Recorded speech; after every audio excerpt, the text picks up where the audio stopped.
Good morning, Wildcats. Today's Wednesday, February 6th, National Frozen Yogurt Day. I'm Dom. And I'm Cam. Stay tuned for news about the first jail-ins, a Paris apartment building fire, and the ongoing debate between Venezuelan political leaders. All this and more on this week's World News Wednesday.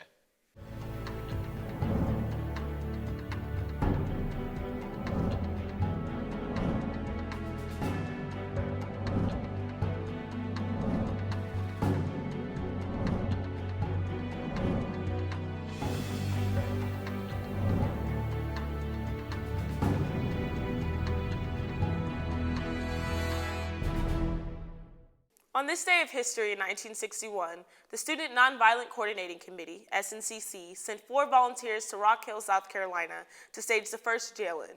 Jail-ins referred to when they refused to pay bail and requested jail time as a statement against the corruption of the system. Their motto was jail, no bail, and by doing this, they would place the financial burden of incarcerating them on the local authorities. This tactic would eventually be used by the Freedom Riders later on in the Civil Rights Movement. Now to world news. Early yesterday, a fire gutted a Paris apartment building, killing at least 10 and injuring at least 37. Over 200 firefighters arrived at the scene and were able to save more than 50 people. The causes of the fire are believed to be from arson, and a 40-year-old woman from the building has been arrested and taken into custody. The fire started around 1 a.m. Tuesday, and by 4 a.m. all personnel were evacuated from the building. Continuing a story from last week, major European leaders have backed up opposition leader Juan Guaido, the leader of Venezuelan National Assembly, as Venezuela's interim president, after President Maduro ignored demands set by 7 EU countries that he call snap elections by Sunday.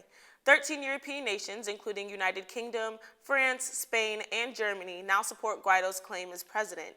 Guaido claims that a presidential election last year was rigged to keep Maduro in power. Stay tuned next week for the continued investigation on this issue. On Monday, the Taliban start to discuss peace talks with Afghanistan politicians in the U.S. held in the Moscow Presidential Hotel. The Taliban denounce a new Afghan constitution and say that they would not agree to a ceasefire until foreign troops were withdrawn from Afghanistan. Not present at these talks, however, is the American-backed Afghan government, which has strongly criticized this meeting as a design to undermine the president's authority. Now to school news. NHS members, the February meeting will be held in the East Cafeteria today, right after school.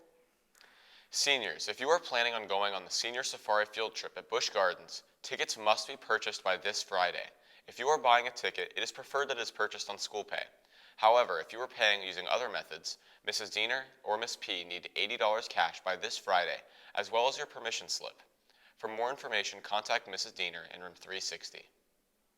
Join us for Medical Club tomorrow after school at 2:30 in room 389.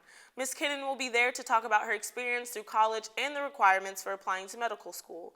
Come by with all the questions you may have for her. Today is National Signing Day, and many of our Wildcats will be signing to further their athletic career in college right after school in the gym. Well, that's all your news for today. Updating you on the world every week, this has been your World News Wednesday.